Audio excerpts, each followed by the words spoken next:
हे राम जी, जैसे सूर्य के उदय में अंधकार स्वाभाविक निवृत्त हो जाता है और जैसे बाण को देखकर कौवा भाग जाता है, वैसे ही विवेक रूपी बाण को देखकर विकार रूपी कौवे भाग जाते हैं।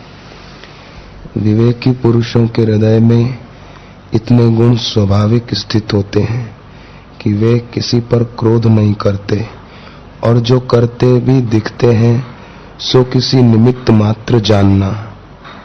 उनके हृदय में क्रोध अग्नि नहीं होती, वो गर्जना करते।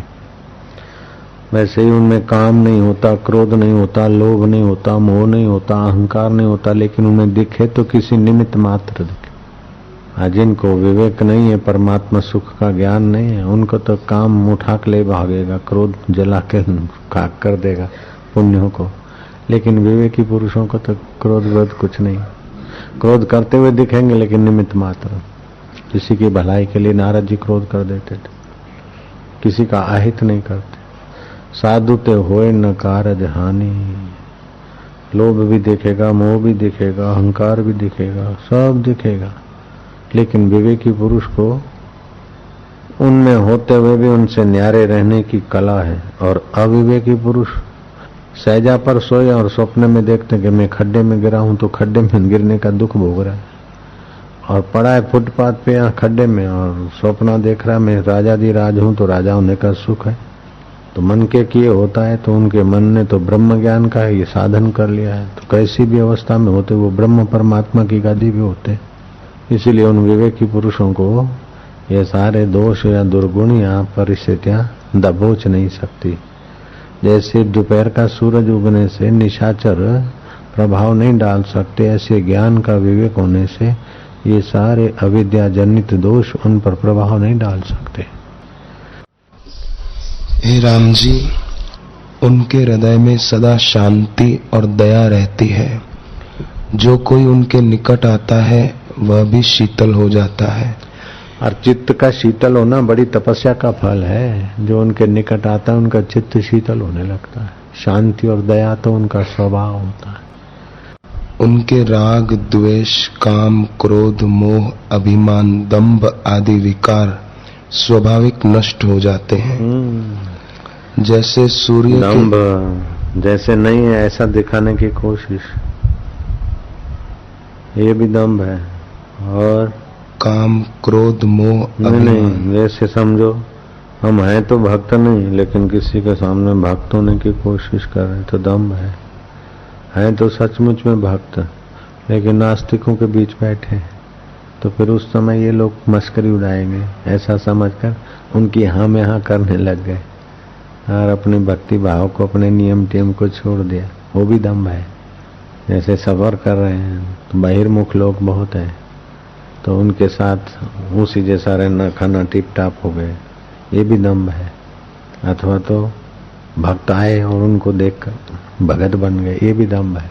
वो दंभ तब तक रहता है जब तक आदमी के देवी गुण नहीं निखरे। ये अहिंसा, अस्तेय, ब्रह्मचर्य, ये सद्गुण बढ़ते बढ़ते दंभो, दर्पो, अभिमानश्च, ये सब आसुरी गुण है।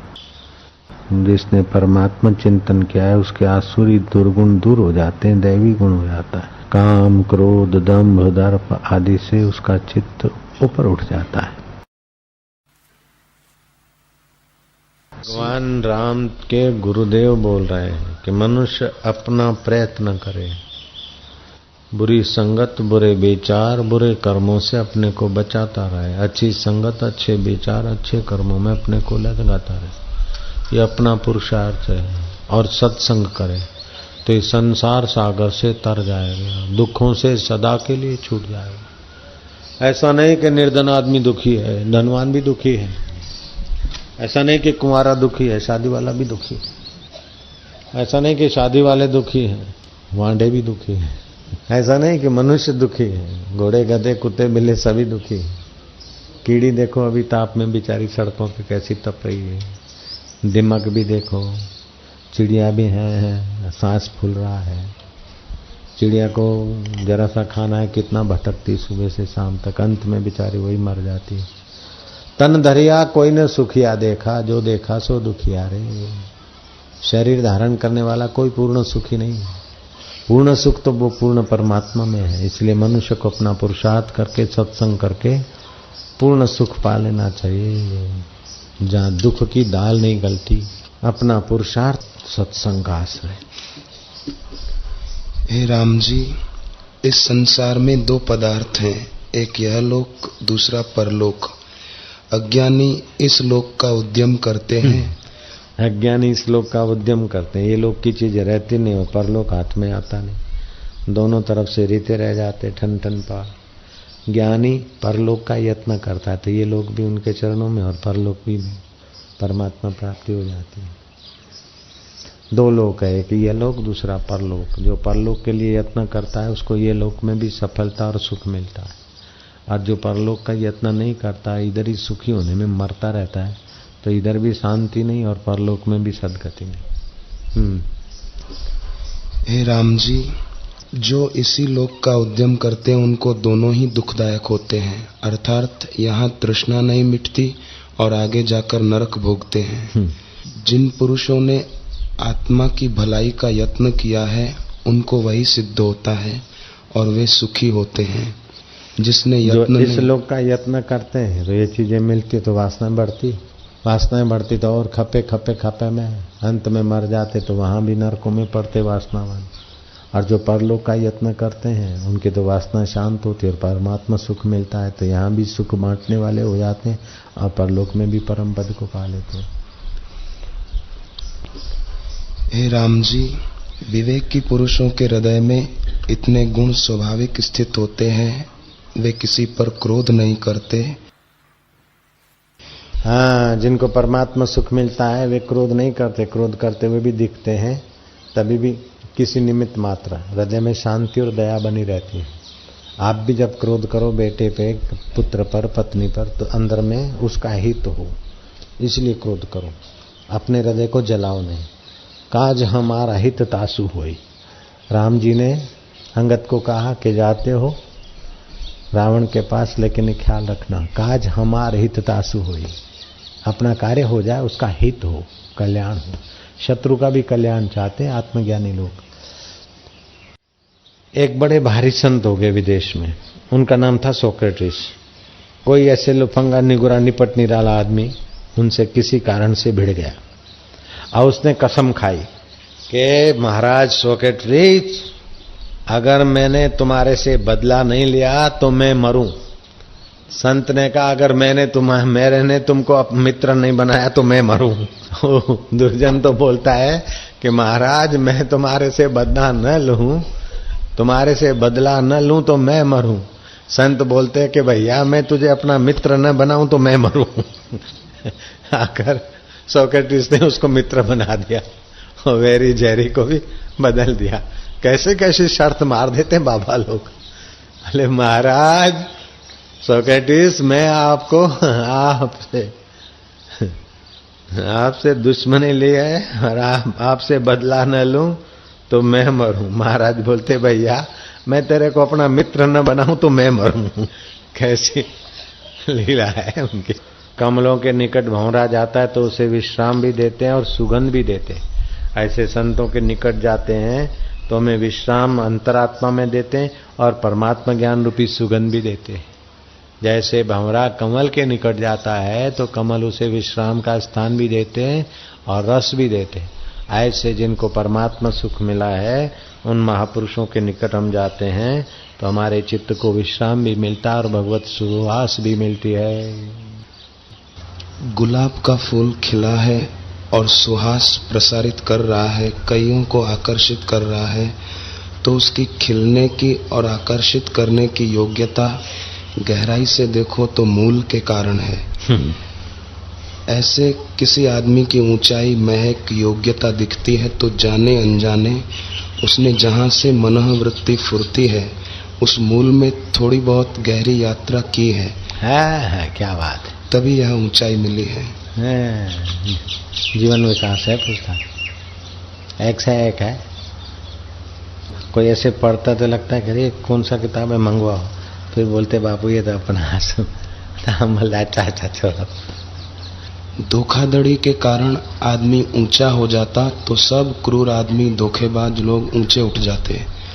वास्तव में ऊंचे उठे हुए व्यक्ति ने अनजाने में एकत्व का आदर किया है, अनजाने में समता की कुछ महक उसने पाई है।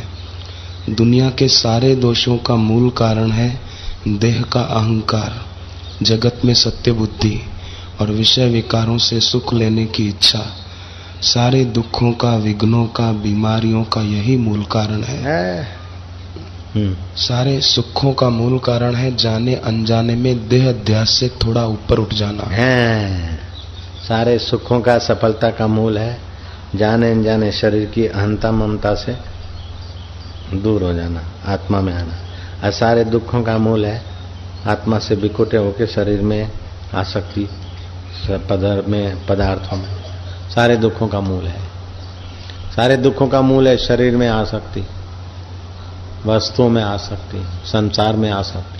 और सारे सुखों का मूल है परमात्मा में प्रीति। देह अध्यास से थोड़ा ऊपरा।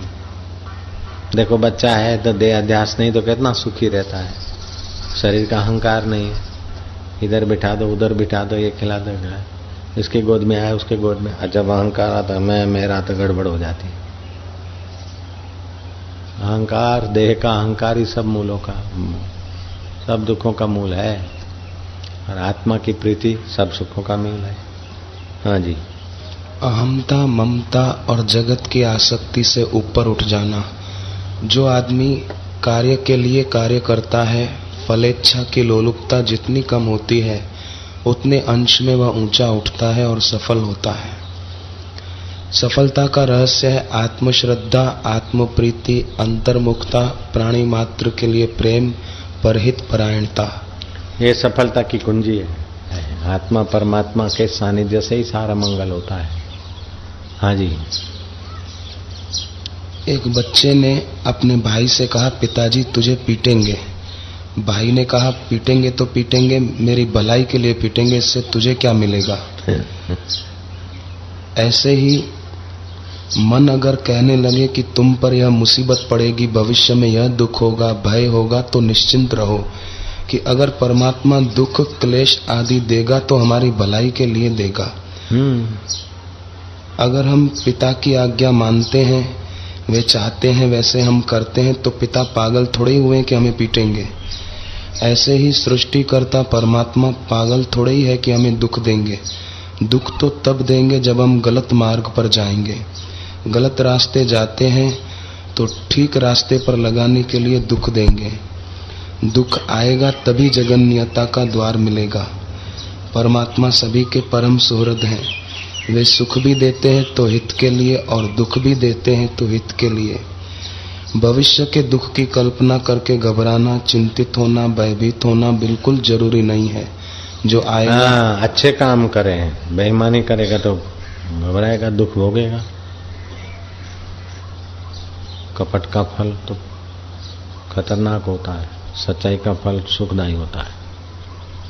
जितने हम अंतर्यामी परमात्मा के वफादार हैं, देह अध्यास से उपराम हैं, जगत की तू मैं के आकर्षणों से रहित हैं, सहज और स्वाभाविक हैं, उतने ही आंतरिक स्तोत्र से जुड़े हुए हैं और सफल होते हैं। जितना बाह्य परिस्थितियों के अधीन हो जाते हैं, आंतरिक स्तोत्र से संबंध छिन्न भिन्न कर देते हैं, उतने ही हमारे सुंदर से सुंदर आयोजन भी मिट्टी में मिल जाते हैं। सुंदर से सुंदर आयोजन, सुंदर से सुंदर सेवा सब मिट्टी में मिल जाएगा। परमात्मा से एक होकर सच्चाई से काम करना चाहिए। हाँ जी। हे राम जी, इसलिए हर क्षेत्र में सफल होना है तो अंतर्यामी से एकता करके ही संसार की सब चेष्टाएं करो। सफल होना है तो अंतर्यामी भगवान तो देखता है। छुप छुप के कितना भी करो, देर सबेर बात खुल ही जाती है। भीतर वाला खैर खून खांसी खुशी, भीख मांगन मदपान, रहीम न दाबे ना दबे, जानत सकल जहान। खैर खून खांसी खुशी। रहीमन एक बड़ा सत्संगी लड़का था, उसकी शादी के दिन आए, उसको सजा धजा के दुल्हा बना के ले जा रहे थे बाराती लोग।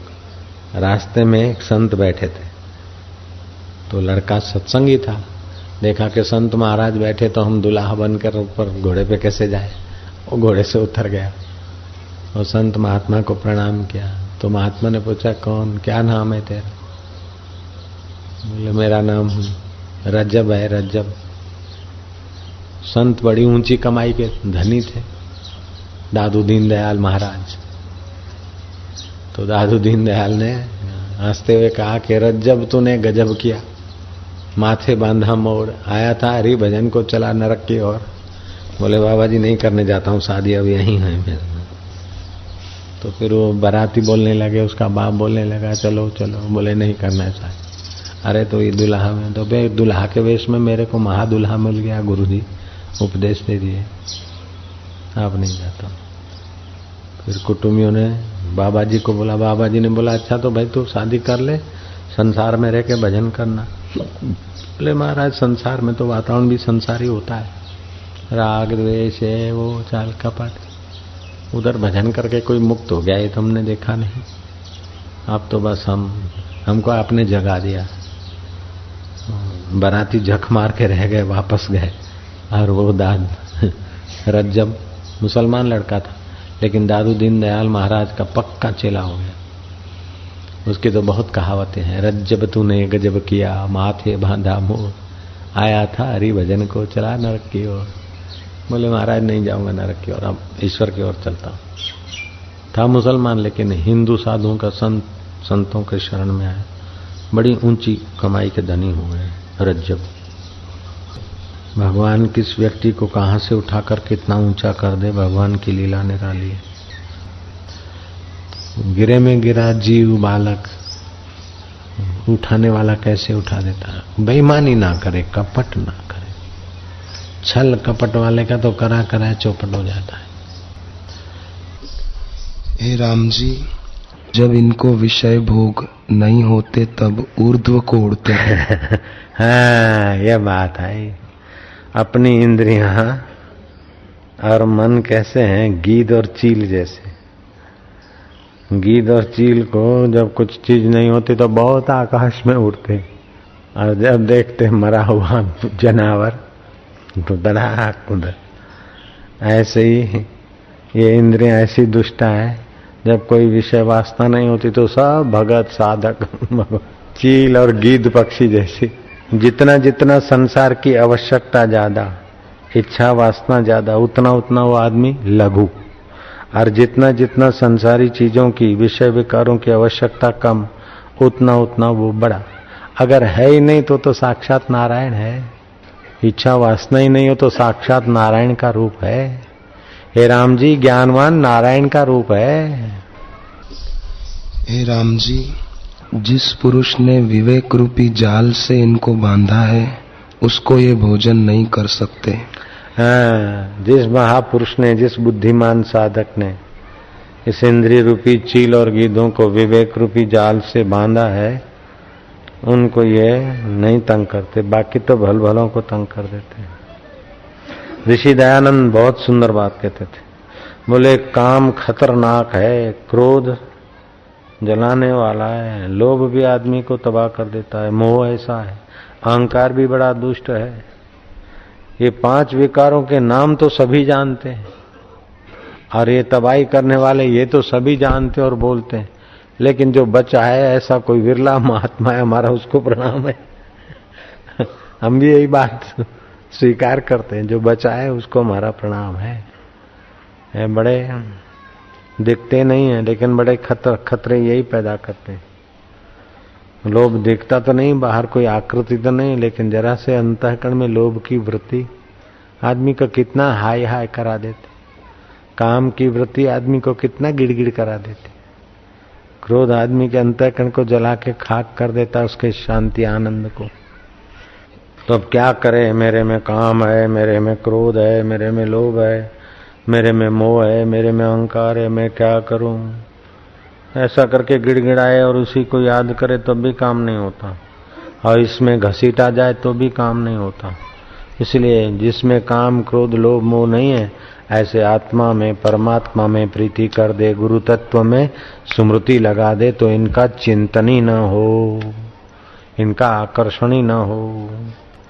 हे राम जी, ये भोग आपात रमणीय है और अत्यंत विरस है। जो पुरुष इनमें रमण करता है वह नरक को प्राप्त होगा, और जो पुरुष ज्ञान के धन से संपन्न है और देह रूपी देश में रहता है वह परम शोभा पाता है और आनंदवान होता है, क्योंकि बड़े ऐश्वर्य से उसने इंद्रिय रूपी शत्रु जीते हैं। हे राम जी, सुवर्ण के मंदिर में रहने से ऐसा सुख नहीं मिलता जैसा निर्वासनिक ज्ञानवान को होता है। क्या बात है!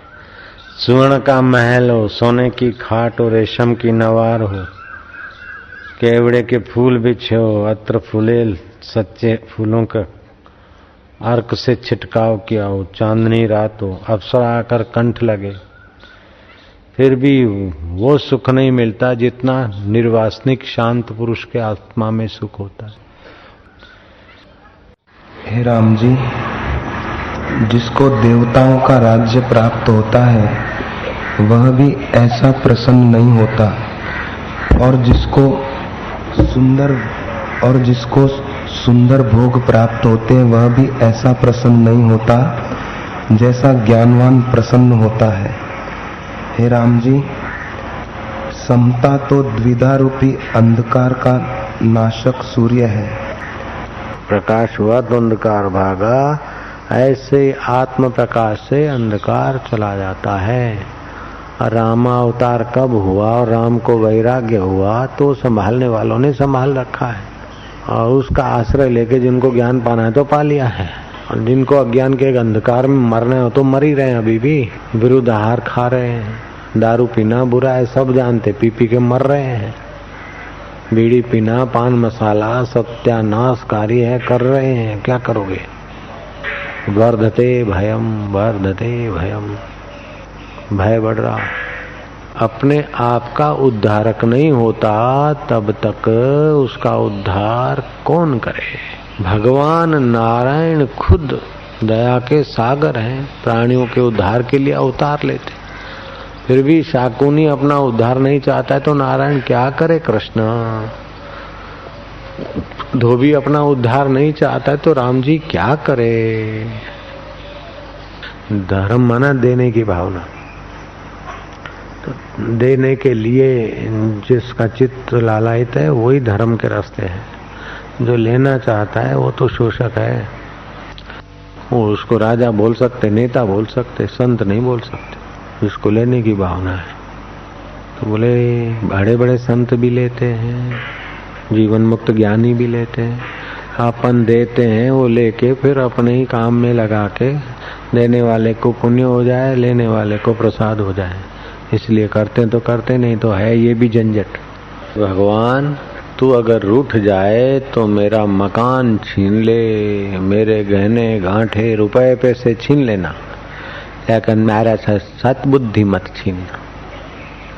और सतबुद्धि है, एक सत शिष्य है और एक सतगुरु धरती पे है। तुम्हारे सारे उपासना स्थल रसातल में चले जाए तो भी धर्म फिर से उत्पन्न होगा, यह तुमने सुना है। सारे उपासना ग्रंथ, उपासना स्थलियां और धर्म ग्रंथ रसातल में चल जाए, एक सत्य शिष्य हो और एक सतगुरु हो तो सत्य फिर से भिन्न भिन्न रूप से प्रकट हो जाएगा। इसलिए कभी भी इतना नैरो माइंड नहीं होना चाहिए कि अब क्या होगा भविष्य की पीढ़ी का। अब वर्तमान पीढ़ी तो खाई में गिर रही है, भविष्य पीढ़ी के लिए तुम कितना बना के जाओगे? वो तो राजा लोग सोचते हैं कि भविष्य में मेरा नाम बना रहे तो कितना खोद काम करके, कितने करोड़ों रुपया खर्च करके इंदिरा ने, दूसरों ने अपनी स्मृतियों के लेख डलवा दिए। कईयों के ताम्र लेख मिले, वो मिले, आखिर क्या हो गया? वही मरण धर्मा शरीर की व्याख्या होगी और क्या है। बड़ा फलाना था, फलाना राजा था, फलाना ऐसा था, ऐसा। त्रय गुणा विषया वेदा, ये 3 गुणों के अंदर ही वैदिक सारा।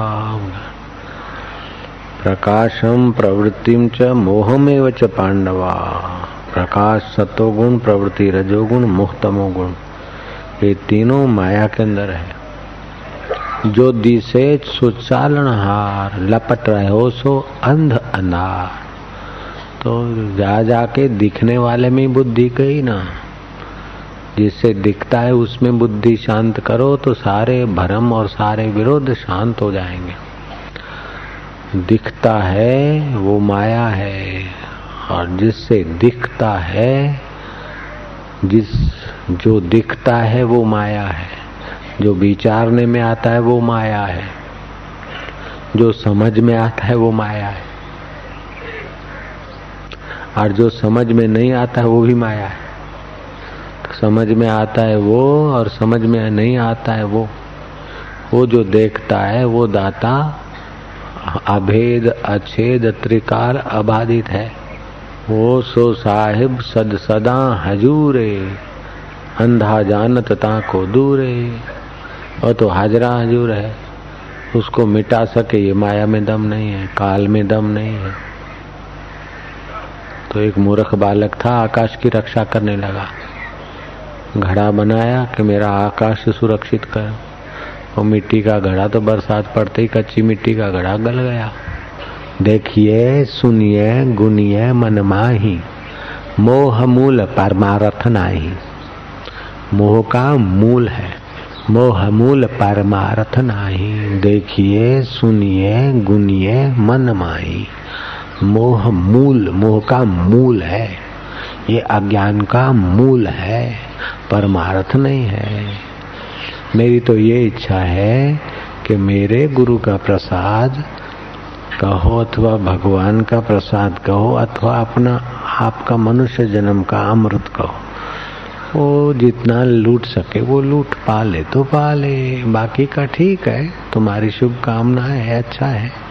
ईश्वर और संत भक्त आते तो विशेष द्रवित हो जाते हैं, ये बात भी सत्य है। अब तुम्हारे पक्ष की बात बोलते, जैसे गाय के शरीर में घी रहता है लेकिन उससे गाय को पुष्टि नहीं होती।